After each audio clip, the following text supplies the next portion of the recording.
Hello, all you digital wizards out there. Today we're going to be using Pixlr E to make our own robot. If you haven't used Pixlr E before, that's okay. We're going to start off by, finding some textures. So I'm finding a metal texture, a glass texture, and I'm just making sure there's no extra things that I have to worry about. So I'm going to start off with my robot template and open that up. And yeah, it's just a simple clip art that I found, nothing too crazy, but the solid colors are really going to help me. So to add in my new layer, I'm just going to go over here to the plus sign and go to image. And the first thing I'm going to bring in is my metal texture. I'm going to size that up to fit over my head. And then I'm going to go ahead and just click off my metal texture layer because I have to start building up some roundness to it. So I'm going to go over to metal texture layer, I'm going to unclick it so I don't have to see it, and then I'm going to click the bottom layout. I'm going to use my magic wand to click the purple because it's a nice solid color, and then I'm going to go ahead and use my lasso tool to grab anything remaining. Before I do that, I want to go ahead and click my add to selection button. And I'm just going to go ahead and lasso that real quick.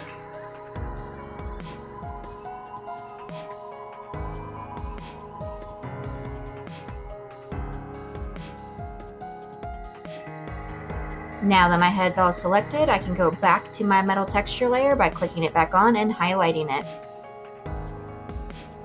Now, if I delete right now, that's going to be a bad thing. It deletes the head, which I don't want. So I'm going to press Control I, or I'm going to go up to Select, Invert Selection to reverse that selection, and then press Backspace or Delete to get rid of the extra.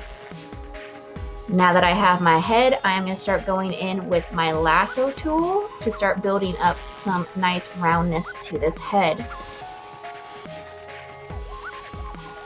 So I'm going to click that lasso, and underneath the lassos there's other versions, and I'm going to use this Bezier one that actually allows me to make roundness, but the polygon one, if you have a square head, is perfect because it does nice straight lines. So for our purposes, I'm going to use this Bezier where all you have to do is just click once, click again, and then kind of pull to basically get the roundness that you're going for.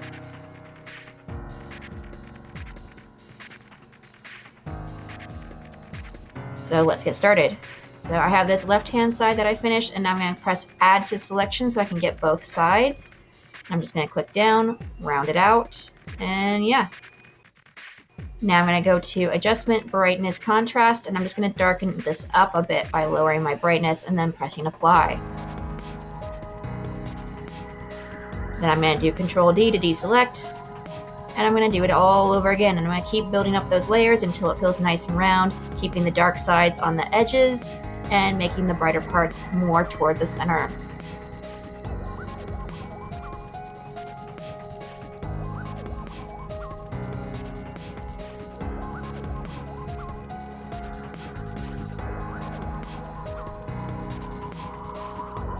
I'm really starting to feel the roundness now. And as you can see, I put like a really light dark line around the edges. And I'm just building up my highlights here to make it feel more metallic. And that looks pretty good. Now we're going to move on to the bottom of the face because when you have a chin or something like that, it's going to end up having some shadow underneath from the light coming from above. So I'm just going to go right across, just like that, and just build up some shadow going down. And then I'm going to do the same thing to the top.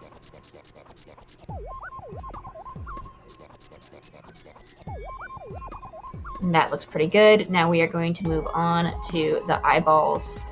So to do that, we're going to go back down to our bottom layer. We're going to grab our magic wand tool, and we're just going to click these eyes.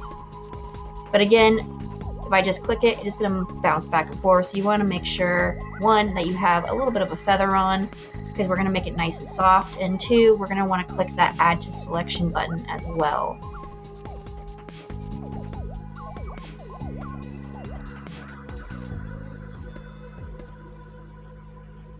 Now that we have both eyes selected, we're going to move back up to our metal layer, turn it back on, and you guessed it, another adjustment, brightness, contrast. We're going to darken it up a bit for the rims around the eyes. Basically, these are our eye sockets. And apply. Now that we have our eye sockets, we're going to move on to our next step,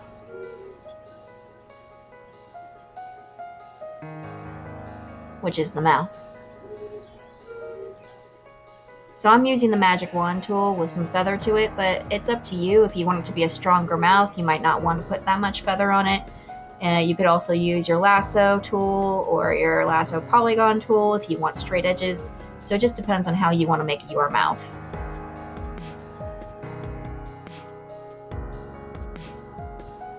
So again, adjustment, brightness, contrast, just lowering that down a bit so I can get this nice little grid face here. And the reason why it has a bit of a grid is because I used that feather tool, so it kind of picked up some of that. I'm now going to bring in a new image by going to that plus sign over on the right side, and I'm going to find my green marble, my glass sphere, and I'm going to use this for its eye. So I'm going to go to my marquee tool and I'm going to switch it to the ellipse, which is the little circle up on the top left.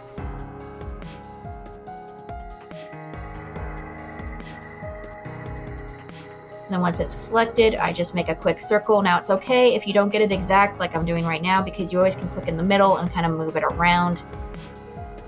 So that looks pretty good. And now of course I'm going to press Ctrl I or go to select invert selection so that I can delete everything outside that, and backspace delete. Okay, Control D to deselect, and now I can move my glass eye to where it belongs.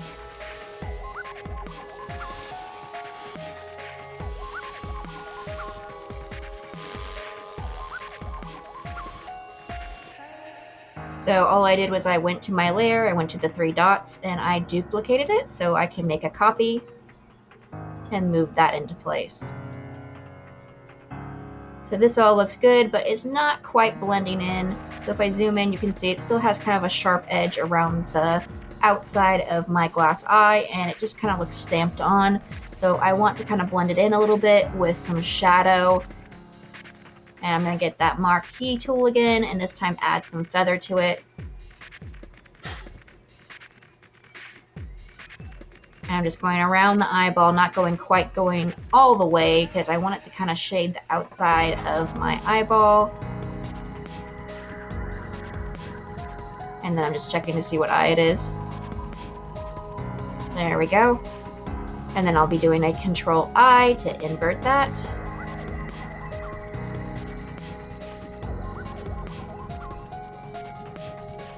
And then I'll be getting my paintbrush and getting a dark color. I'm also darkening it up a little bit on the outside, but I didn't really like the way that was looking.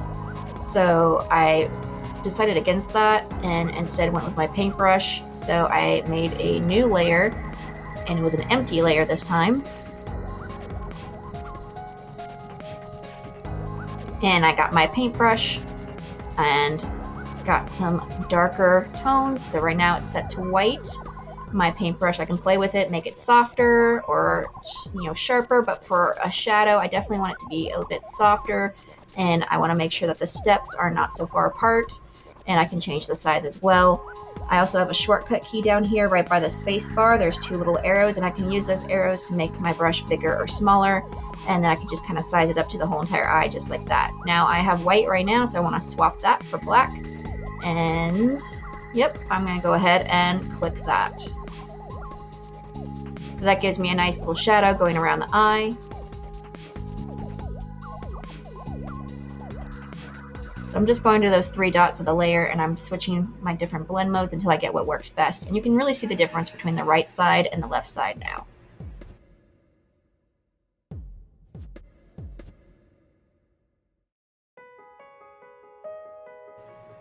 I went ahead and duplicated that just to kind of intensify it, and I wanted to give it more of a round feeling, so I was stretching it out a little bit more and putting it on there.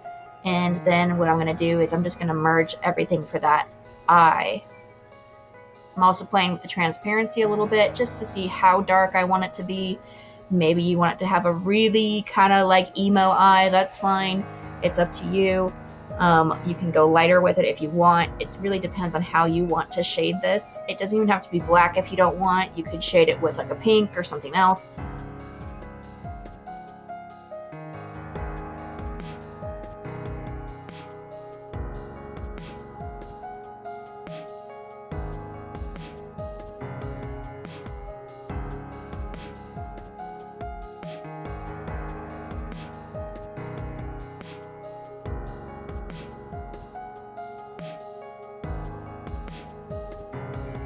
So I trashed that eye on the left because I want to just use these pieces and I don't have to worry about it. So I'm just going to uncheck the head, uncheck the body, and go ahead and go to my 3 dots and merge visible.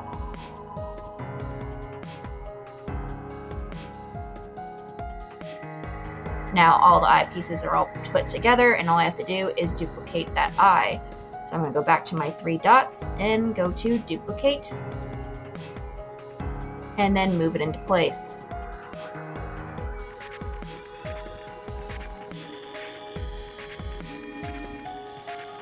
Now that I have both my eyes, I definitely want to mess with it a little bit more, but so far it looks pretty good.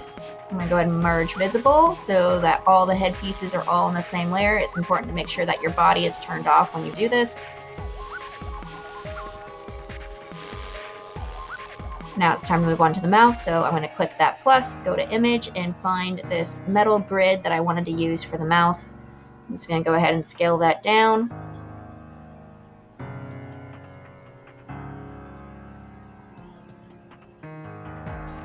Now it's kind of sitting on top of the mouth, and I'm going to use my lasso tool, but this time I'm going to use the polygon. I'm going to put that underneath for now because I was thinking I might cut it out, but I don't know, I'm going to play with it a little bit, see what happens with my blend modes and things. So I'm going to use that lasso and that polygon selection so I can get a nice straight line, and all I have to do is click, click, click. Now I have the mouth, I cut it out. I didn't like that. I wanted to try blend mode, so I flipped layers again, tried a blend mode multiply. That looked way better, and I decided to cut that out instead. So instead of cutting out the face, I'm going to cut out the outside of the grid. So I'm just going to invert that real quick and press delete. Now I have my mouth shape, and I like the way it's looking, but I have to add some highlights and things to the outside of the mouth. So to do that, I'm going to make an empty layer by going to the plus and going to empty. And then I'm going to grab my paintbrush and I'm going to paint in some highlights and lowlights. So some shadows and highlights. So I'm going to start with my dark gray for my shadows. Grab my paintbrush here.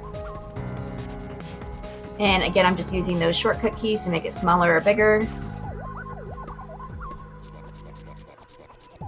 And to make these nice straight lines, I actually hold shift. And then I'm going to go to my layers, and I'm just going to hit it up with another blend mode, just so it blends into that metal. And that's pretty much it for our face, but I feel like we need some shadows on the sides still, so I'm just going to switch my colors out and use gray on the sides, just to give it a little more depth, so that that mouth grid really feels like it's inside the robot. My last step, of course, is going to be to kind of mess with the transparency a little bit, really get it to blend, and then probably just merge all of these pieces. And that's it, guys. That's tutorial 1. You have finished your head, and we'll be moving on to the other body parts here soon.